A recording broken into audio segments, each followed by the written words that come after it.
Well, the tribe's been asking me about Rob Hersov. Where is he gone to? The new media mogul, and we'll get onto that in a moment, Rob.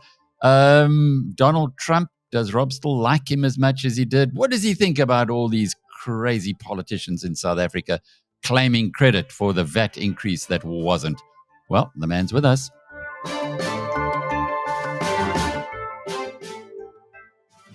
You look nice and relaxed. New body hair, or what's it, facial hair? Is that the new look, the new Hersov look? Well, I just drove down from the Cedarburg. Katie and I and the kids and a whole lot of friends were up there together for a long weekend. It was fabulous. I mean, we were the borderline Karoo Cedarburg. And a couple of the white hairs coming in, red, white, yellow, it's all coming out. I didn't shave. No, it's a wonderful to have a little bit of a break and you come back rejuvenated, as we do, I suppose, as a whole nation. But sheepers, don't these public holidays get to you, though? There are too many of them, Alec. It just seems like we have one every other day. I mean, we have unemployment, and then the workers, I don't think they're being put under that much stress to have so many public holidays. I've never looked at it, but I'm sure we have probably more public holidays than most countries in the world. Well, it's directly correlated to our cabinet size, I guess. That makes sense. All right, tell us about Donald Trump. Now, I've had a number of people saying Rob likes Donald Trump. And in fact, I had a friend catching me over the weekend, and she's a very successful business person. She owns they own a restaurant and a pretty big farming operation. And she said to me, are you a Donald Trump supporter? To me. And I said, hey, you can't ask me that question because I don't support one or the other. I'm here as a platform. She says, what does Rob think? What does Rob think? Because I love Donald Trump, is what she said. I agree with her. I think the counter-revolution is taking place, and it's taking place at warp speed. So, the famous 100 days are coming up any minute now. And the 100 days are not relevant for any other sense than it's just a media creation. And I think FDR, Franklin Roosevelt, created it just to say, the country's in such bad shape. And in 100 days, I've done the following things. And Jacinda Ardern, that lefty of New Zealand that fortunately they got rid of, also basically said, this is what I've done in 100 days. And she did it in less than a minute. It was very impressive, actually. This is what I've done, and ran through it. But let's have a look at what Donald Trump has done in his first 100 days, 100 days only. He's got a lot more 100 days to come. It's hugely impressive, hugely impressive. And forget the media, the hysteria that comes out of the left. I mean, they're going to complain about everything he does because they're the left and that's what they do. And, the media, the pushback, the hostility. Trump is ecstatic. Look at the man. I think he's living his best life. He's positive. He's happy. His team are absolutely in sync. And if we start at the border, he was elected on a number of issues, but one was closing the border. The border is now 90% closed. 10,000 people a day were pouring through the US border under that useless Biden, and the border is closed. Now, Trump has still got to deal with I think it's 11 million or 12 million people that Biden let through the door that have spread out all over America, hiding out, applying for Social Security grants, cards, benefits. That's a whole nother matter, and he's got to obviously deal with that. But the border is secure. In 100 days, he's done it. Second, let's look at the energy. On energy, there's no more net zero. Al Gore's been completely discredited, as he should be. He's one of the greatest hoax that's been placed on humanity over the last 20 years. And, Appalachian coal fields are being reopened, re-energized. There's continued increased fracking. The Americans are now sending LNG to Europe, which Europe desperately needs. The price of oil has come down. I think it's at $60 a barrel. And the energy market in America has never been in better shape. It's drill, baby, drill. And this re-energization of the energy market and dissing of the green nonsense has taken place in 100 days. It's extraordinary. And for people that worry about the strategic reserve, I believe the American strategic reserve is actually filling up. I don't have the detail on it, but I've heard that it's actually in much better shape. So third, DEI. DEI was just, an an issue that Donald hated. And he hates South Africa because South Africa is DEI in motion. And across America, DEI has been killed. And I was listening to a great podcast where somebody said it's like Rip Van Winkle, America. Everyone's woken up suddenly and go, what were we thinking? What were we thinking for DEI of putting a person's skin color ahead of merit? You know, it's exactly what Martin Luther King didn't want to happen. And under Obama and Biden, it was introduced. But it's been swept away in a meaningful way. And I mean, that's another incredible thing that Donald's done. And the law is on his side. You know, Donald Trump has the law on his side on DEI. Then we look at the stock market. I mean, the stock market's been very volatile. People panic. Oh, you know, Trump's killed the stock market. Well, the reality is that was true for probably a week, 10 days. It's come right back. So, you know, everyone panics. Look at the bond market. Look at the stock market. Well, guys, calm down. It's not 1 week by 1 week. And on the trade and tariff situation, which is probably the most interesting of all, you know, everybody, including The Economist. I've been an Economist subscriber for 40-something years. And The Economist has gone pathetically anti-Trump. Now, I know they are the liberalized, you know, globalization, free trade paper. And that's, The Economist was founded on the back of that. I get it. But they're so anti-Trump, they can't see the light of day. And I'm tempted to cancel my subscription, but I know I won't. I love The Economist. And, you know, Trump came out with his across-the-board tariffs, which was firing a shot into the air to say, I am serious. I will make these things happen. And they were proportionate. I think that's an important word. They were proportionate tariffs. And what has happened is 70 countries have come to the table and said to America, we're happy to do a deal. We want to trade with America. We're happy to sit down, work it out, and do a deal. And those 70 countries include the UK, Italy, Japan, you know, some serious players.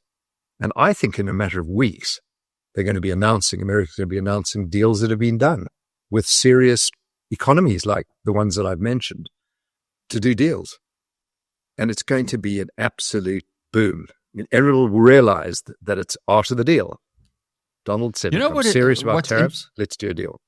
Interesting. Yeah, you've just rattled them off there. And I didn't give you any advanced warning. I never do. I mean, our conversations are very spontaneous. So clearly it's something that you've put a lot of thought into. Rob, what about the South African ambassador to the United States? I know it's important to us. They don't really give a toss over there. But Mcebisi Jonas is a good guy. We know he's a good guy. He stood up against the Guptas. Yeah.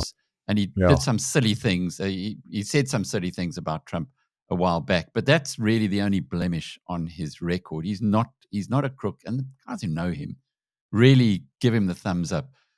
What's he going to have to do, or what is going to have to happen for the Americans to say, look, okay, we forgive you on that one. Let's do it. Let's work together, because at least he understands business and he's straight. I would accept Mcebisi Jonas as the ambassador if I was America. I think he's a fundamentally good guy. He should apologize for his comments. You know, for 30 years, since 1994, all the sort of ANC, black podcasters, media commentators have had the moral superiority to say what they want. For 30 years, they've been saying what they want, and no one's pushed back. And just recently, people have pushed back and said, that's not true. You're making it up. Those facts aren't right. And it's good. It's good that there's a pushback. But I do hope Trump accepts Jonas as the ambassador. But I still wouldn't meet with him in particular. I wouldn't assign any senior people to meeting with the South African ambassador until South Africa shows they're serious and repeals EWC, drops the case against Israel through ICJ, and starts removing BEE. And South Africa is, under the ANC, a racist, socialist, ineptocratic, and kleptocratic organization. And why should I, as America, take South Africa seriously? Even the GNU. I mean, appoint an ambassador, accept Jonas, but I wouldn't even listen to a word he say. He's going to try and explain South Africa. Donald Trump shouldn't be interested in hearing that explanation. Action, not words. Repeal EWC, and then we'll talk, is what he should be saying. It's a very good point that you make there. If America is now driving aggressively against non-racialism, why would it accept a racist society? And as much as you might find a way of justifying it on redress and whatever, It's still racist. It's still based on the color of your skin. And we know that's bullshit because you get very wealthy black people and very smart black people and very advantaged black people who can just game the system. And by the same token, you get the opposite of people who happen to maybe be colored or white or even Indian. So who knows? And Alec, I've got some. If you said to me, Rob, what message would you give to Brent Bozell, the ambassador in waiting, who I think will get confirmed relatively soon? Took quite a few months for the Israeli ambassador to Israel to be confirmed, but I think they're all going to be confirmed soonish. What is my message to him? And what is my message to Donald Trump? 1, do not listen to South Africa, have meetings, accept any meetings with anyone until this government repeals EWC, drops the case against Israel and ICJ, and shows a real willingness to remove BEE. No discussions till then. 0. Okay, not even on trade. Okay. Secondly, move the ambassador from Pretoria to Cape Town.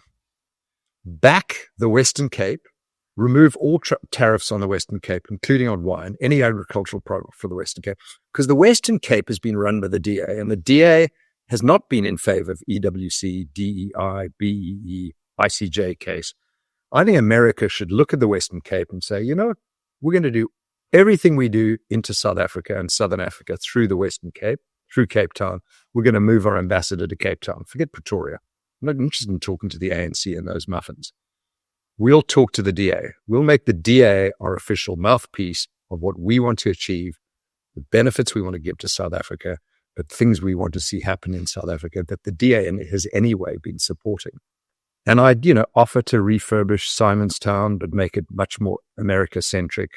I'd offer to do a massive investment in the port of Saldanha. Everything should be focused on supporting, enhancing the Western Cape. And anyone in the Western Cape, there'd be no tariffs to America, but slam tariffs on the rest of South Africa. Punish the bad guys, embolden the good guys, It hasn't really been raised. I haven't heard that anywhere. It's much better than Western Cape BizNews independence. Where's first on BizNews? As per usual. But Rob, I want to ask you about Errol Kruger. Did you ever meet him? Do you know Errol? He passed away over the weekend, and I'll tell you why I wanted to raise it here. I met him in London. He was the registrar of banks in South Africa in the run-up to the global financial crisis and during the global financial crisis. We came out of that pretty well. We didn't have to have banks being bailed out and so on. And anybody on the inside says that's because Errol ran a very tight ship. Anyway, I can say it now because the man has passed, but he gave me some very interesting information about what Marcus Jooste was up to, because Errol used to frequent a place called the Millennium Hotel, which I'm sure you know. It's a big hotel in central London in Piccadilly, and at that hotel, Marcus Jooste took all of his friends to attend the Rugby World Cup, and Errol said it was absolutely horrific to see how these guys behaved. And that was the first thing for me to start realizing, hang on, all is not well in the state of Denmark. And I started looking at it. But my point was, Errol having passed, one has a look at, he came back to South Africa. He sorted out the Qatari financial services. He's on I think it's the Bahrain central bank board. He's on the board of Nedbank, chaired 3 committees. And I'm wondering what his legacy is. One of, here was an unsung South African. What is Rob Hersov's legacy? What do you want it to be? I know you've got a long way to go still. You've got another 30 or 40 years, one hopes, of contribution to make. But if you were to write your own legacy today, what would you want people to remember you for? I mean, as a Stoic, and I do try and practice Stoicism, Stoics don't believe in legacies. We really don't. We believe in doing the right thing every day as we live, and then we're gone. But I suppose a legacy is created by others. So, it's up to everyone else to define what my legacy is and isn't. But people often ask me, what's my end game in this capitalist activism, political activism, calling truth to power? the end game is that enough people start standing up and calling out evil, corruption, kleptocracy, ineptocracy, and doing something about it. It's one thing calling out the ANC. It's another thing. You read the Zondo Commission, you realize nothing's been done. Nothing. Zero accountability. But I think at a point where I feel more than enough people are standing up and calling out the ANC, MK, EFF, people like Imtiaz Suleiman, people like Julius Malema, the bad guys, with no fear of retribution, and things actually start to get done, and it starts to define itself in the municipals and the national election, which, as Franz Cronier so accurately says, is happening. It's democracy in process. My job's done, and I'll just quietly step back into not the shadows, but into the sunlight by the pool. And I think, I'm not looking for a statue. I'm not looking for awards. I'm not looking for anything. There's nothing in it for me. No financial rewards, no ego rewards. I would just be happy to see South Africa heading in the right direction and know that maybe I've moved the needle on the way. And I really mean that. My wife would be thrilled. My friends would be thrilled. My business partners would be thrilled if I stopped doing what I was doing. But I think we are beginning to move in the right direction. And I do think that I helped make that happen. Undoubtedly. 3.5 years ago, when you made that speech at the BizNews conference, up to that point, nobody was prepared to lift their head above the parapet. I was say nobody, but just about nobody, and certainly nobody in the manner with which you lifted your head. And you can now see it. It's no longer people are no longer scared to speak truth to power, but there's a heck of a long way to go still, Rob. So I don't think you're going to be retiring from that anytime soon. Do you know, Alec, what makes me laugh is I know I was the first to publicly call ANC voters and members of the ANC morons, and people were really upset with me. They said, you cannot do that. That's disgusting. And then I talked about the clown cabinet and the clowns, but more and more people are using morons and clowns. I know it had an impact, even if you look at it as that as the KPI. What about organized business? Now, we at BizNews are not exposed to organized business. We have different revenue streams. We don't need to kowtow to the advertising rands that sadly too many in the media are enslaved to. But how's their reaction been to you? They don't take my calls, Alec. They don't want to hear from me. They don't want to see me. They know they've been cowards. They know they hide behind these organizations and hide behind people like Martin Kingston, and they do their bit. They feel that they're doing a lot. They're actually doing very little. And this saying, politics and business should never mix, I think was created by business so that they didn't have to, get involved, get their hands dirty. And somebody said to me the other day, I've never met a politician business didn't like. It's a cruel way of saying it, but the reality is the following.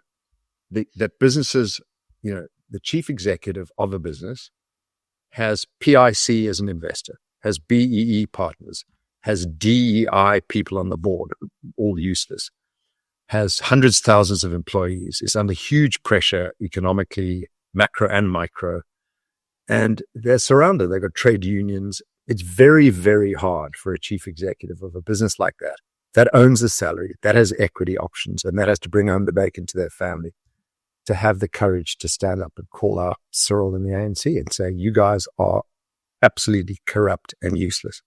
How do they do that? I mean, they've been captured. I don't see them standing up. Well, they kind of hope someone else will take the heat. I mean, when Johan Rupert stood up in 2016 and 17 and stood his ground, nobody supported him. No one stood up with him. He's doing it, then we don't have to, is their attitude. But it's a rare chief executive that wants to play golf with me and hang out with me these days. And Rob, how's your media enterprise coming along? Okay, so the Truth Report was born of an idea a couple of months ago. I was chatting to Ronaldo Goos and Nick French and Gareth Cliff, and all of us said, wasn't it interesting that Donald Trump, to get elected, effectively avoided mainstream media other than Fox News. He avoided the leftists' mainstream media completely. and he went for the podcasters, and he did a 3-hour interview with Joe Rogan. I listened to the whole thing. And at the end of the 3 hours, I had 2 revelations. One was, wow, a lot of things I thought about Donald Trump, I don't think about him anymore. What an interesting, real human being. But secondly, what a powerful medium podcasting. 3 hours, you really get to know someone. It's not sound bites. Any question he had to answer. And it was live. And then I had a look at the podcast market in America, and of the top 20 podcasters, 19 are center right. So mainstream media dominated the airwaves, NBC, CBS, all leftist, CNN. But in the podcast world, they were all center right, and many of them had been deplatformed. And, basically Elon Musk saved them by buying Twitter, turning it into X. And when you look at South Africa, you've got all these dreadful leftist publications or pro-ANC publications like AOL, News 24, Daily Maverick does attack the government, but they're fundamentally leftist and anti-business. Where is the center? Well, in my view, the center's BizNews, but where's the center right? The center right are these extraordinary podcasters, who care about free markets, who care about democracy, rule of law, who want all of South Africa to benefit. And they are Concerned Citizen, Pumlazi Majosi, Ronaldo Ghost, Byron Shepherd, Gareth Cliff, Colonel Chris Wyatt. I can go on and on and on. There are about 25 of them, all independent voices. And the Truth Report's pulling them together under one umbrella. We've fully funded, and the people that have invested, including myself and Warren Weeke and others, have said it's an ideological investment. We're doing it to save South Africa. But if we make money, we make money. And we launch in 3 weeks. Nick French done a huge amount of work, and Byron Shepherd. Shout out to them, and Gareth Cliff. And that's what it is. It's just amplifying a narrative, amplifying a voice, and giving people some choice. It's so interesting the way that you framed it there, because it is undoubtedly the media does tend to attract idealists. People come out of university, they want to change the world, but of course they come with the ideas that they've been given there. And then as you get a little bit older, you might see that there's another side to life. But if you're already structured in, if you like, legacy media, it's very difficult to break out of that. So, we're going to watch with a lot of interest, and we're also going to watch with a lot of interest your closing address. I've decided on that, Rob. For you to do the closing address at the BizNews Investment Conference in September. Thanks for agreeing to come along. I'd love you to pull everything together. You do feel that it's we're still uninvestable in South Africa, but maybe after the conference you might feel a little different. So that's why I thought let's get Mr. Hersov to do that closing address. So all cool. That'll be on the 11th. I'd be honored to, Alec. Thank you. What an honor. Thank you. So Rob Hersov will be at the investment conference. We were going to have a panel, but I think you're a far better draw card than a panel, and a much more interest in that. And as always, our Tuesday, we've given our Tuesdays with the holidays and everything else, but we'll be back every fortnight on a Tuesday. If I didn't, Rob, I'd have BizNews Tribe protesters outside my home.